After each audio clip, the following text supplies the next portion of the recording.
MG was a staple of British car culture in the 20th century, known for some of the most iconic sports cars such as the MG-A and B, the Turbo Mad era of the Maestro, Metro and Montego, and of course more recently the F, TF and SV X-Power. MG was everything good about the British car industry. Well, they were, right up until 2005 when the MG Rover Group dissolved. My name is Josh and I talk about cars, so sit back, relax and enjoy the show. We thought we would never see an MG or Rover badge on a car ever again, but we were wrong. So what actually happened after the company finally lost its way in 2005? Well, the Rover name was sold off to Ford and now resides under Tata Motors in India. MG was purchased by Shanghai Automobile Industry Corporation, or SAIC for short, just after the company flopped. It was merged with Nanjing Automobile Group in 2007. MG initially started as a Chinese-only company selling cars like the MG7, which in itself was an updated version of the MG ZT or Rover 75. It wasn't until 2011 where MG as a company would return to its home, the UK. The new model was plastered all over social media with the caption, "Time to fall in love again." Bit corny, but whatever. The model first went on sale in May 2011 as a hatchback, and the saloon model followed in July the same year. I'm of course talking about the MG6, the first all-new MG model for 16 years, and the first MG sold in the UK under Chinese ownership. Naturally, people were sceptical about a Chinese car. I mean, back then they were pretty much unheard of in this country. So how well do you think it sold? Well, let's play a game. Let's look at some of the Six's rivals and see how their sales figures compare. We'll start big. The Ford Focus. How many sales did this car have in 2012? If you guessed 83,000, you're right. What about the Volkswagen Golf? Any ideas? 62,000, so still decent. Let's do something a little more niche. The Citroen C4. Go on, have a guess. Ooh, only 12,000. That's not many. Surely the MG could beat that, right? Take a stab. 782. No, not 782,000. 782. There were less MG6s sold in 2012 than there are gigabytes on my Xbox. So the real question is, was the car really that bad, or was it an underrated gem? Well, let's see what the general reception was. So Exchange Mart gave it a pretty decent score of 7.5 out of 10. Not bad at all.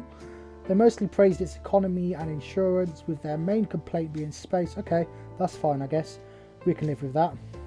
The RAC gave it a 6.4 out of 10, so pretty average, but still not bad, I guess. Value and interior equipment were the main praises on their end. Parker's gave it a 3 out of 5, with their biggest complaint being issues with build quality. Now, a Chinese designed car built in Longbridge having quality issues, now that is a shocker. Anyway. Mr. Clarkson gave the car 1 star and claimed it was a carrier bag with a Coco Chanel badge. Bit harsh, isn't it? Bloody hell. Based on those, you might think the car would be worth trying out, especially nowadays with the used prices being so low. I'm not joking, you can get a 2012 model with the top trim and best engine for less than £2,000. So naturally I bought one. I thought, hey, I recognise that car. Jason Plato raced one in the BTCC. I want a slice of that pie. How bad can it be? Well, I bought mine for 2,800, which to be honest is quite high for one of these. But in my head I thought, you know what, it's a lower mileage than most.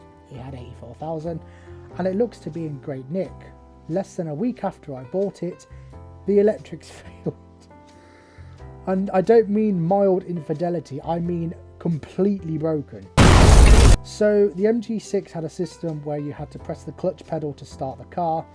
Well, the car wouldn't turn over, not even a buzz, just nothing. Managed to get it going with a bump start, and that's when we saw the true scale of the problem. Rev counter and speedo, both 0. Stereo not working, headlights and indicators not working, and the brake lights probably weren't either. Got it diagnosed by the RSC and they put it down as a flat battery. Okay, a bit annoying but not the worst thing ever. Put a new battery on, problem solved. Until about 3 months later when it started doing it again. Had to bump start a few times until I got fed up with it.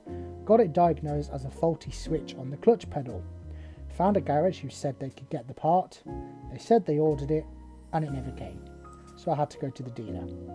At this point I had had the car for nearly 4 months, and for the majority of 2022 it was fine.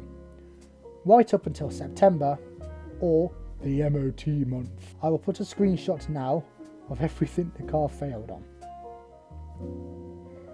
Yeah, that was a shock. Oh, and in case you're wondering, the repair came to near as damn it £1,000.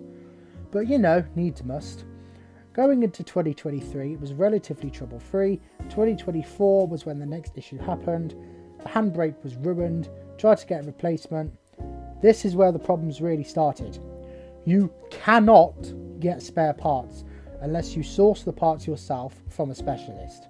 And if you source the parts yourself, most garages can't fit the parts as their insurance won't allow it. So what do?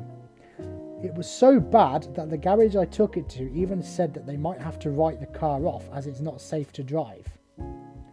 I'd just like to cut in here and say that this was the only garage that actually wanted to work on the car. Most garages I rang before had either said they haven't heard of the car or they don't work on MGs. What do you mean you don't work on MGs? I didn't think garages could pick and choose. I didn't realise car racism was a thing, like come on. Eventually they agreed to let me source the parts myself, but even that proved difficult. I couldn't buy all of the parts individually, so I had to buy an entire rear hub from a scrap vehicle and get the garage to pick off the parts they needed. I can't remember how much it cost, but it was about £600 for everything inclusive. At this point I was in a dilemma. I liked the car, it was nice to drive and had a very big boot, but given how hard it was to find basic parts and how many garages blatantly refused to work on it at all, really got me thinking, have I made a mistake? I decided to sell the car and buy something much more sensible. Is what I would have said if I had a brain, but I don't, so I kept it for another year. What a smart move that was. In mid-2024 the clutch went, which was fantastic. Once again, couldn't source it, so I had to buy it from a dealer. £300 for the 3-piece set and a further £560 to fit it.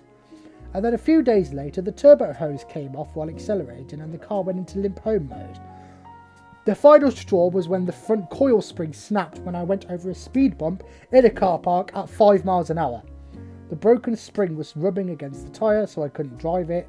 It was late at night, so I couldn't get a breakdown recovery, so I had to leave the car there overnight and get it recovered the next day. In early 2025 I decided to part ways with the MG and tried to take it to We Buy Any Car, and they offered me £300, so I left and eventually sold it to a breaker for £500.